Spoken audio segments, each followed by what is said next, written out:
Horrorphile over here at BodyBags, coming to you with another Tuesday review. I'm actually going to be doing a review on a movie called The Collection today. Sorry about the glare. This movie is a 2012 American action horror movie directed by Marcus Dunstan. I actually watched this for the first time just a couple nights ago. Got this movie at a pawn shop for like 50 cents. I had a pretty big haul with movies a couple days ago, and I got a bunch of movies for 50 cents. And I grabbed this one because I mean it's a horror movie. It's always nice to have some random ones I haven't seen in my collection. So I grabbed this. This movie, like I said, was directed by Marcus Dunstan. Came out in 2012. This movie can be kind of compared, before I get into the plot, it can kind of be compared to like a Saw type movie. Honestly, it's almost like a direct like representation of a Saw movie if you saw this. And something I didn't know, this movie's called The Collection. This is actually a follow-up film to a movie called The Collector, which I've never seen. And it actually makes sense when I look into it, now that this is actually a follow-up movie to another movie. Things actually make more sense knowing that. I had no idea this was a follow-up movie to a movie called The Collector. I had no clue whatsoever. But pretty much getting into the plot, the plot is basically revolves around this guy right here. He's the Collector, or he's called the Collector. He's like a serial killer, or kind of like Jigsaw in the Saw movies. He's responsible for like 50 disappearances of people, or more than 50 disappearances. And pretty much throughout the whole movie, not just the whole movie, but pretty much the plot behind the movie is the police and like FBI and everything are out to try to find out who this guy is and where these people are and what's going on with them. The movie actually opens up with this girl named Elena. She's going to this party. She ends up going to this party that's kind of like I don't know really where this party is at. It's kind of like in this weird secret area where she has to like say a passcode to get in. Kind of cheesy, generic. But she ends up going with her friends to this party because her boyfriend ditched her. She gets to the party. Her boyfriend's there. She slaps him in the face. And this like whole big rave is going down. And then all of a sudden you see it pan out, and the Collector is like above everybody while they're partying. He's like just staring down at them like from this steel beam. And he's just looking at him, and all this stuff starts happening. Like Elena actually starts to kind of go off by herself, and she kind of goes into this this room where there's this trunk. It's just like a big trunk that's locked, and it's on its side. And she hears something in it, and it sounds like a person. And so she opens it up, and Arkham, I believe it. Yeah, Arkin. His name's Arkin. He actually pops out of the trunk, and he's like bloodied, and he looks like he's been beat up really bad and tortured. And that's kind of where a little bit of the previous movie makes more sense to me now. Like, I was wondering why, like, all of a sudden, it didn't really give backstory to this Arkin guy. And it makes sense probably in The Collector, the movie The Collector, the previous movie to this. It probably explained why he was in the trunk. He looks like he was the previous guy to get captured. He was one of the previous guys to get captured by the Collector. And what happens is if you open the trunk or open up the trunk, usually this guy has traps like all over the place.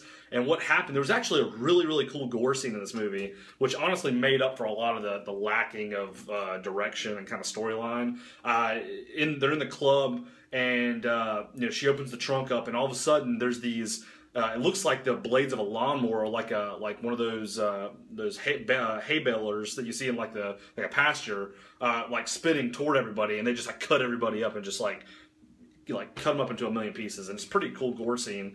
But pretty much she opens the trunk, he pops out, he escapes. She gets captured by the Collector, and then the whole rest of the movie, pretty much the entire rest of the movie, is this team that Elena's father hires to go find her and get her. They actually her father at the beginning of the movie is kind of like this guy, and he's saying that he'll never let anything happen to her. Well, of course, she gets captured. He hires this like Navy SEALs type team. They act like Navy SEALs at least. It's like a team of like 4 or 5 people to go find her and get her back. In the meantime, they actually know Arkin was the guy that got away. So they actually go and get a hold of Arkin and have him kind of like direct them where to go. They tell him if he leads them to the house where Elena is and helps them, that they'll wipe his criminal record like he never had a criminal record. So what does he do? He leads them to the house. He thinks that just by leading them to the house, he can just feel free to go, and they can just go in and find her. And then they say to him, they're like, you're taking us in. You're going to take us in, and you're going to lead us right to her. Like, you're not leaving, or we're going to kill you, basically.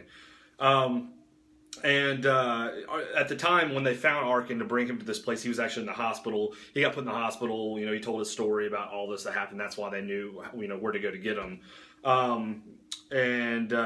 Yeah, so it's pretty much at that point when Arkin leads them to the house, it starts ending up like a Saw movie. It's literally like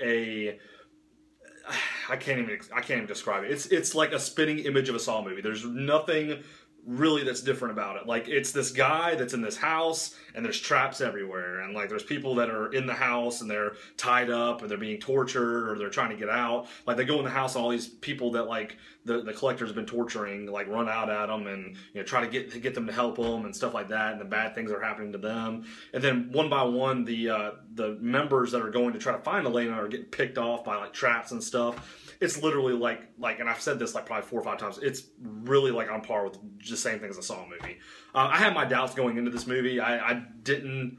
It's one of those movies that, like, you know, are going to be like probably shitty, but you want to watch it anyway just because the production value is actually pretty decent. Which, what I will say about this movie is the production value is very good. It's very well directed, and there's some really, really, really good gore scenes in this movie. Like, there's some really cool like death scenes and like kill scenes.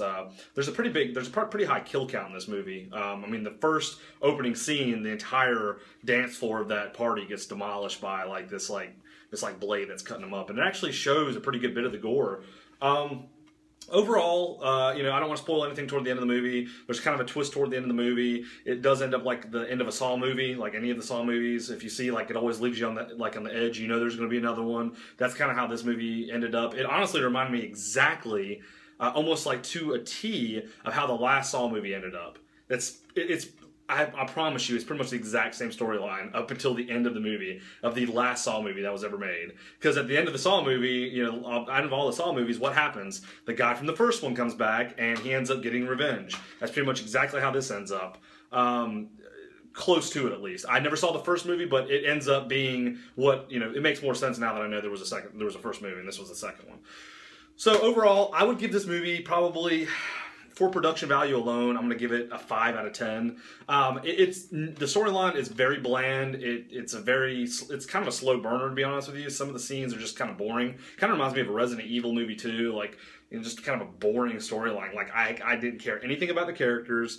I didn't care anything about what happened. I really could care less, like, anything that happened. I was just like pretty much watching it because of the gore scenes in it, and like the kill sequences in it. The DVD I got has audio commentary, which I don't care to watch. I could really care less. It's got alternate scenes and a trailer.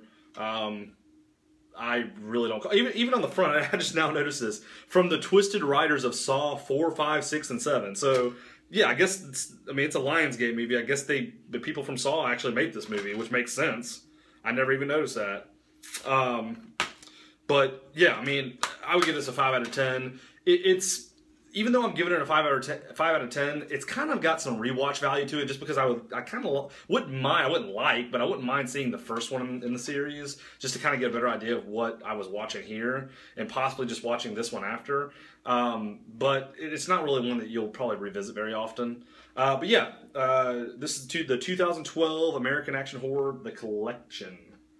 It's the sequel to The Collector, apparently. So check it out. Let me know what you guys think. Let me know what you think about this review. Like, subscribe. Head on over to my other channel. This is BodyBags. Head on over to my channel over there, the Horrorphile. Like, subscribe my videos there. I'm actually doing a video nasty series there right now. And let me know what you guys think. Till next time, peace.